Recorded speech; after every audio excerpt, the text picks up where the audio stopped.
Cousins become castaways and Sweet Home Alabama's each other for years. There's a mysterious island. Hello, Popcorn Recap here. Today we'll talk about a 1980 adventure romance movie called The Blue Lagoon. Before we start, be sure to like the video, drop a comment and subscribe to the channel if you dig this summary. The movie begins with a family sailing towards San Francisco. Arthur calls his son Richard and niece Emmeline after seeing them play at the dangerous part of the ship. Shortly after that, Em asks about her parents and if they are coming back. Arthur tells the girl that her parents are in heaven and that she will meet them someday. Sometime later, Richard and Em enter Patty's room while he is busy cooking in the kitchen. Richard finds some lewds and Em joins him to drool over the photos. Patty catches the children in the act and punishes them. The punishment gets interrupted after a fire breaks out in the ship. As the fire alarms sound, people begin to panic. Patty takes the children and boards a lifeboat with them. Throughout the confusion, Richard and Em get separated from Arthur. Together with Patty, they find themselves stranded with no food and water in the middle of the ocean. One morning, Em wakes up and sees an island in the distance. She tells Patty and Richard about it, and they both get excited. Patty quickly sails the boat towards the island and wastes no time exploring it when they arrive. The three castaways find food to eat and fresh water to drink. While Patty and Richard play by the river, Em finds a barrel full of rum. She tells Patty about it and he happily inspects the goods. Soon after that, Richard joins them and shows a human skull to Patty, so they leave the place in a hurry. While keeping an eye out for boats, Em places several berries in her mouth. Patty makes her spit the berries and tells her that they are poisonous. The three then take shelter near the shoreline and hope to be rescued one day. As time passes by, the three castaways remain on the island without signs of being rescued.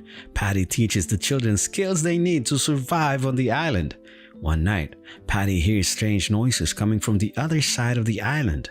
In the morning, Patty tracks the area where the sound was coming from and finds a rock with meat placed on it.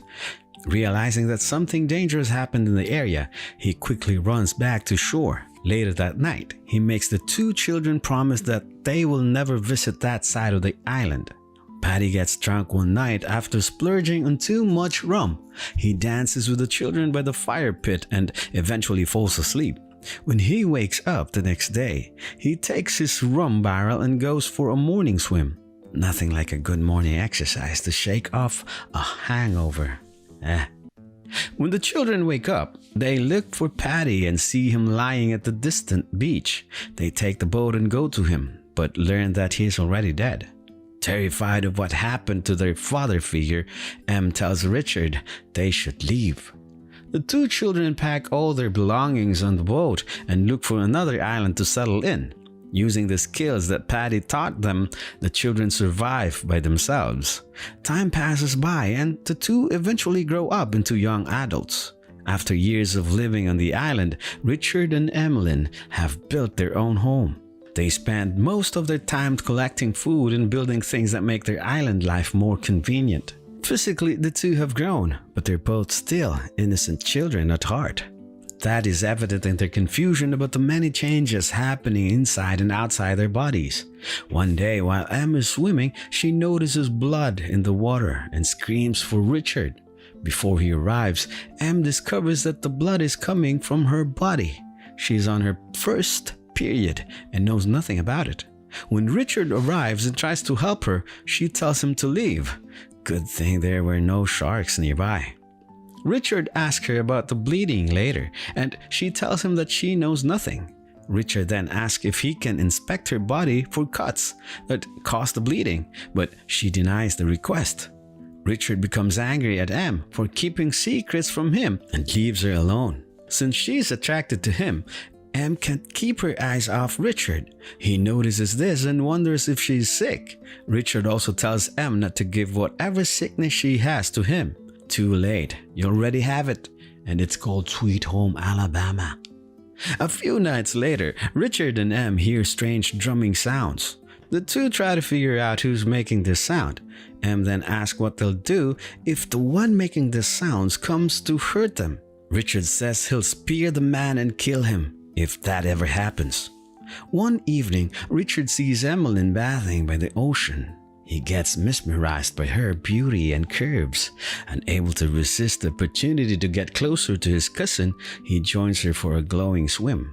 She happily welcomes him, and the two enjoy each other's company that evening. Awkward. The next day, Em goes to the other side of the island to look for the place where the drumming sounds were coming from. After a short trek, she finds a giant rock sculpture. She then sees blood coming out of it and gets terrified. Maybe it's having a period too. But maybe not. But it's possible, right? Moving on. The scared Em runs back to their house and tells Richard what happened. She believes that the sculpture is God and they should do something about it. Richard gets angry and warns her not to visit that place again.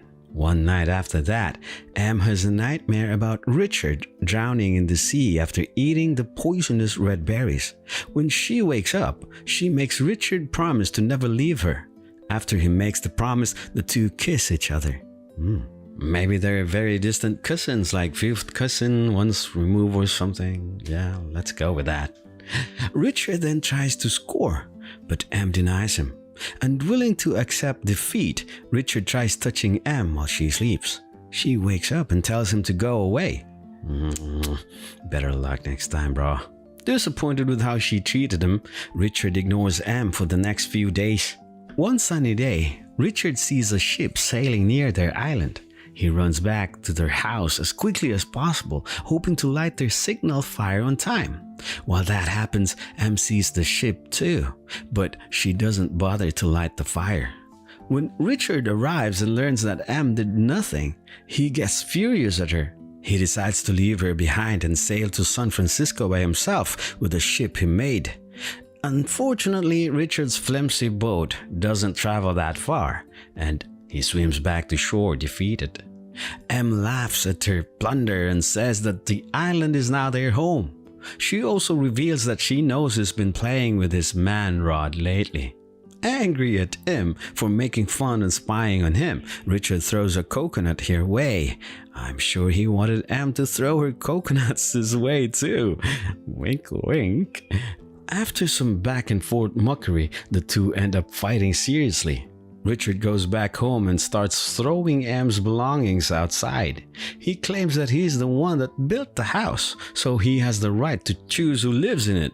In the end, Em gets forced to take shelter in the nearby rock formation. Damn, the girl is in the doghouse for once. The next day, Em steps on a rockfish while foraging for food. Richard doesn't see Em that day, so he checks up on her and learns that she's weakened due to the rockfish's poison. He then takes her to the rock sculpture as she requested.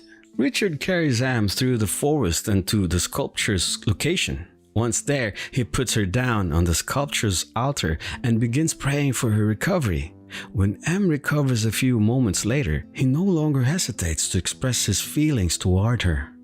Richard helps Em to go back to shore, and they start getting romantically closer to each other. Their romance eventually reaches a boiling point, and they finally get intimate. As time flies, the two become happier and no longer hold back their intimacy. Loneliness does amazing things, you know. One morning, Richard sees Em vomiting near the ocean. When he tries to get intimate with her that night, she declines.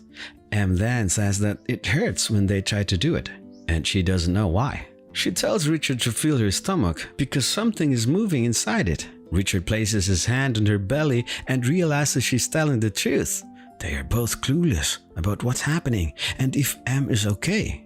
This is why it's important to have health education classes, especially on remote, deserted islands. Several months pass and Richard hears the drumming noises again. He musters the courage to investigate and discovers a group of savages. After observing their ritual, Richard gets terrified after seeing them sacrifice one of their own to their deity. Scared of the danger in front of him, Richard quickly runs back to their house. Once there, he hears Em screaming in pain. She's going into labor and, with Richard's help, gives birth to a boy. Despite an extreme lack of knowledge about pregnancy, the two manage to deliver their baby. Sometime later, the two try feeding the baby with fruits and water. They fail miserably and wonder what is wrong with the child. Fortunately, M's maternal instincts kick in, and she unknowingly breastfeeds the baby. Have these two never been exposed to pets before? After that, Richard tells M about the savages and the ritual he saw.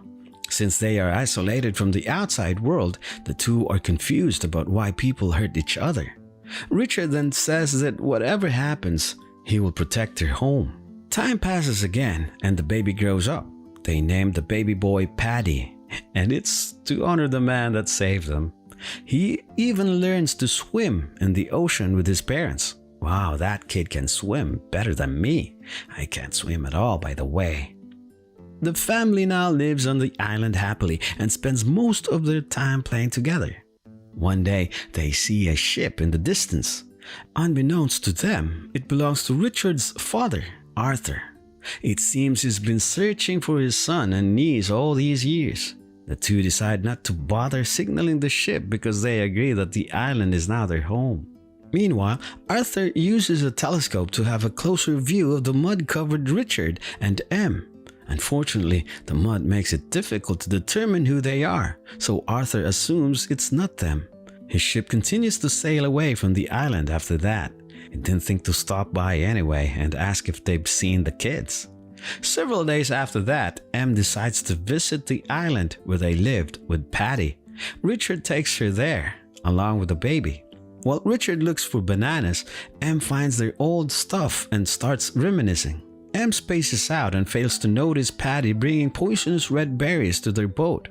While waiting in the boat for Richard to return, M falls asleep. When she wakes up, they have drifted away from the shore. M calls out to Richard and he swims towards the boat. Unfortunately, a shark appears and chases Richard. Perfect time to have your period and throws the blood elsewhere to distract the shark. M throws their last remaining oar at the shark to buy enough time for Richard. Realizing that the currents are driving them away from the island, they try paddling with their hands, but it doesn't work. Without any means to paddle, the family slowly drifts into the ocean. After several days of drifting, Richard and M wake up and discover that Patty is eating the poisonous berries. A worried M tries keeping the baby awake, but she fails. Realizing that there is no hope left, Richard and Emmeline also eat the berries. Soon after that, they both lose consciousness while embracing the baby and each other. Sometime later, one of Arthur's sailors spots the lifeboat. They take their ship to have a closer look. When they reach the vessel later, Arthur sees Richard, Emmeline, and baby Patty. He asks if they are dead, and a sailor says they are simply sleeping. It turns out that the berries aren't poisonous after all, and only put people to sleep. The movie ends after Arthur's sailor team boards the lifeboat to rescue Richard, Emmeline, and baby Patty. Subscribe for more videos like this. Turn on notifications and leave a like. It really helps the channel.